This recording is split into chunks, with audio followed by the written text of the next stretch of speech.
Chamber of Commerce, we'd like to welcome star number 2,845, Miss Miley Cyrus.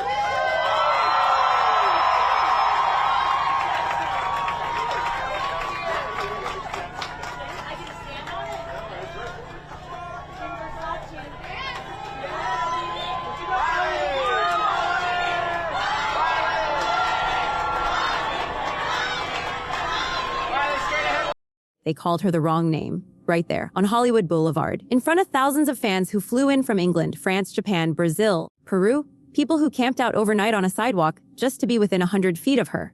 And the man standing at the mic, representing the Hollywood Chamber of Commerce, looked straight into the cameras and said, "Would like to welcome star number 2,8045, Miss Kylie Cyrus. Kylie, not Miley, Kylie. And look, I know what you're thinking. Honest mistake, moving on. But here's the thing though, that tiny awkward, almost comical slip is actually the perfect way to open this story. Because what happened at Miley Cyrus's Walk of Fame ceremony on May 23, 2025 was so much bigger than a star being pressed into concrete. It was a woman, in front of the entire world, quietly telling us something the entertainment industry has never wanted its artists to say out loud. And we need to talk about it. Now, before I get to that, let me set the scene for you properly. Because the ceremony itself was genuinely something. Star number 2,845. That's the category of recording, by the way, not TV, not film, recording. Because whatever else you want to say about Miley Cyrus, the music is undeniable. Grammy winner for Record of the Year. Best Pop Solo Performance for Flowers, which went on to become the best-selling global single of 2024. Diamond certified records, platinum everything. The woman has been working since she was a child and she has never, not once, stopped. The crowd that morning was unreal. Fans from every corner of the world. People who didn't speak the same language. Standing shoulder to shoulder on that boulevard, all there for one person.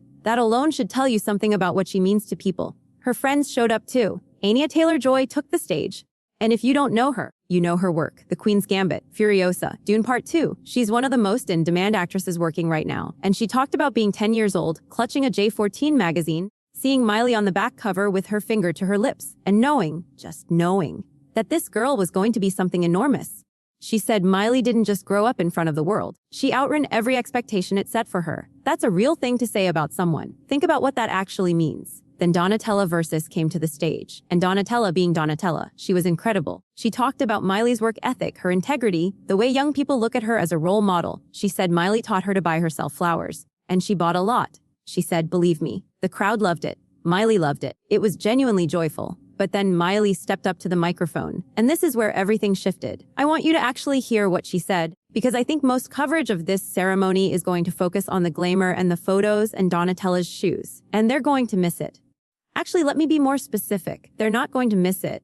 They're going to look right at it and choose not to dwell on it, because what Miley said doesn't fit the usual script for these things. She talked about a song on her latest album, a song called Walk of Fame. She wrote it long before she knew she was getting a star, and her co-writer Brittany Howard closes the track with a poem, a mantra, "You'll live forever." And Miley said she loves the lyric, but then she paused, and she said something quiet and completely unscripted, feeling something that landed differently than everything else that morning. She said, "The fact that I won't is what creates the urgency that sets my heart on fire." Stop for a second. A woman standing in the middle of Hollywood, one of the most image-obsessed, legacy-obsessed, fame-obsessed places on the planet, just said out loud that mortality is her fuel. Not the star, not the accolades, not the Grammys, the fact that it all ends. She kept going. She said her dad used to tell her that a skyscraper starts with a jackhammer. And so does a star on the Walk of Fame. And it's not about the force, it's about the repetition. I need you to stay with me here because this part matters. She said what makes the star feel special to her is that it's an accumulation of devotion,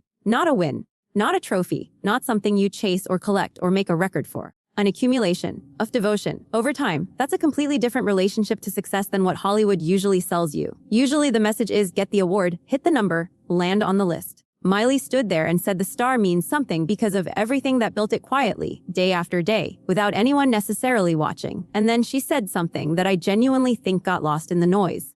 She talked about wanting what she leaves behind to affect generations she won't be here to see. One she won't be here to experience. She said she hopes it awakens something raw and imperfect and sexy and glamorous and joyful in times that need it. Raw and imperfect. She didn't say polished. She didn't say perfect. She said raw and imperfect. On a street where every name is sealed in a bronze star, surrounded by cameras and publicists, and an industry that has been carefully managing her image since she was a 14-year-old kid at a Pinkberry yogurt shop, when a radio host spotted her and handed her a business card. Let me just sit with you for a second because I think about what that actually means. To grow up inside that machine. She debuted on Hannah Montana. She was a child. The whole world was watching from day one, forming opinions, placing expectations, deciding who she was supposed to be and who she was allowed to become. And she just kept changing. Pop, rock, country, soul. She never asked permission. She just evolved. And every time she did, the conversation around her was complicated, to say the least. But here's the thing that strikes me watching this ceremony. She didn't show up bitter. She didn't show up guarded. She showed up in verses, handpicked from the 8-Lear archives by Donatella herself. She made sure to tell us, and she was genuinely present, genuinely grateful, and genuinely honest in a way that felt out of place for the occasion in the best possible way. She thanked her team. She thanked the Happy Hippie Foundation and the Miley Cyrus Foundation. She thanked the fans, told them they are the stars that make her dream a reality every day. And then she thanked her family, and that's where her voice shifted, just slightly. She said, "Thank you for loving and supporting not only the choices that I make, but my fears and then facing them with me." Her fears. She included her fears in the thank you. When is the last time you heard someone stand at a podium in Hollywood and thank the people who helped them face their fears? Not overcome them, not conquer them, face them. That's a specific word choice. That's someone who knows the difference. The rest of the ceremony moved quickly after that.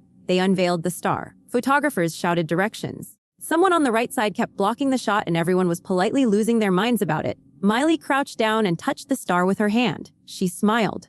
The crowd went absolutely wild. And then it was done. But I keep coming back to what she said, that the fact that she won't live forever is what sets her heart on fire. That the star is an accumulation of devotion. That she hopes what she leaves behind reaches people in times that need it, even after she's gone. That's not a celebrity speech.